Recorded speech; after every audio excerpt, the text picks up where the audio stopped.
Vice video speech, MiG-29. The legend of the sky delivered with the raw, immersive tone and street-level grit that defines Vice's storytelling. Intro, dark hangar, low lighting, the sound of metal clanking. A mechanic wipes his hands, fighter jet silhouette in the background. You ever been so close to a machine that feels alive?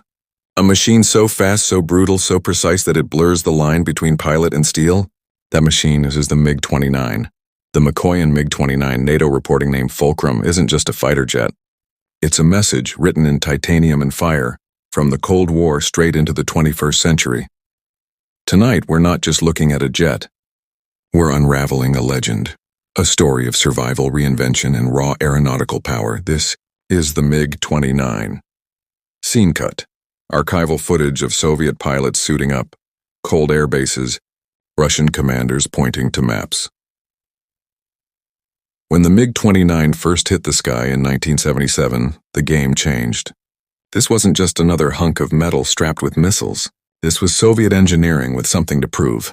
The Cold War was reaching its peak, and the Soviets needed a frontline fighter that could go toe-to-toe with America's hottest ticket at the time, the F-16 and F-15. So they built it fast. They built it mean. And they built it to fly like hell at low altitudes, where radar couldn't easily spot it. You want to know what Fulcrum means? It's a point of balance. And for decades, the MiG-29 kept the balance of aerial power teetering on a knife's edge. Dramatic cut. Pilot POV shot. Cockpit view as the jet takes off, HUD blinking. Afterburners engaged. Let's talk specs, but not how the textbook does it. The MiG-29 is a twin-engine air superiority beast. Two Klimov RD-33 turbofans pump out 18,000 pounds of thrust each, giving this thing a top speed of over Mach 2. That's 2,400 kilometers per hour. If you're not good with numbers, imagine flying from Karachi to Islamabad in less than 15 minutes. And weapons? The MiG-29 carries its own wall of destruction. Missiles like the R-27, R-73, and R-77. A 30mm cannon that spits out armor-shredding rounds at over 1,500 meters per second. This isn't just firepower. This is air dominance. On command. Cut. Slow-mo shots of the MiG-29 performing tight maneuvers, vapor trails spinning, the sound of engines roaring. But what makes the MiG-29 truly scary? Agility.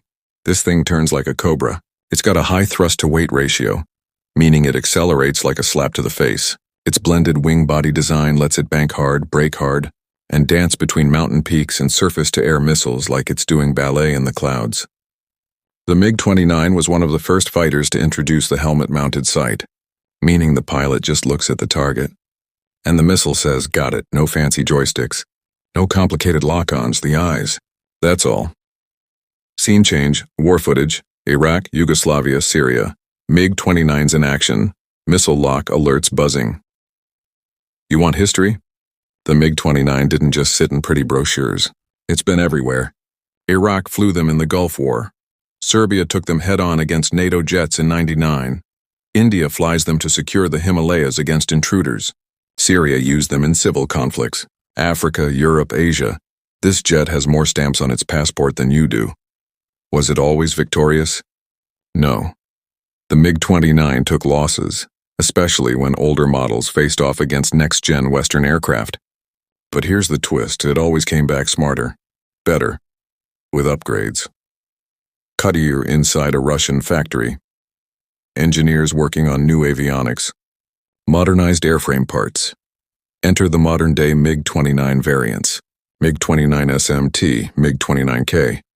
The Fulcrum isn't stuck in 1977, it's evolved. There are versions now that can refuel mid-air, engage ground targets with precision-guided bombs, and deliver reconnaissance data straight to command centers. The SMT variant?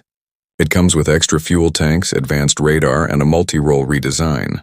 The K version, a naval beast, launches from carriers, hits land and sea targets, and returns home in salty ocean winds. This jet refuses to retire, because it wasn't born just to survive.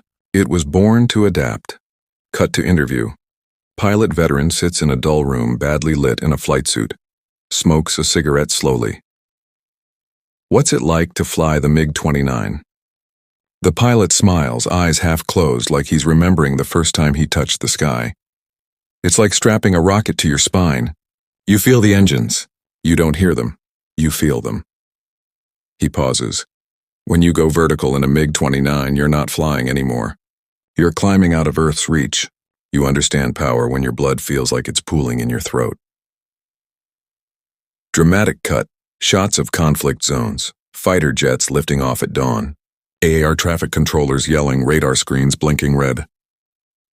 Today, the MiG-29 is still flying. In Ukraine, in Russia, in India, in Iran. Some people look at it and see a relic, something stuck in the shadow of modern 5th-gen stealth fighters like the F-35 or Su-57.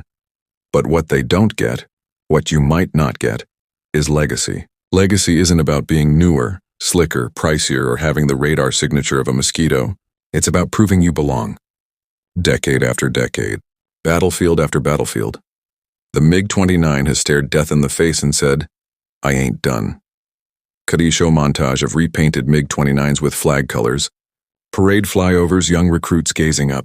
Maybe one day, this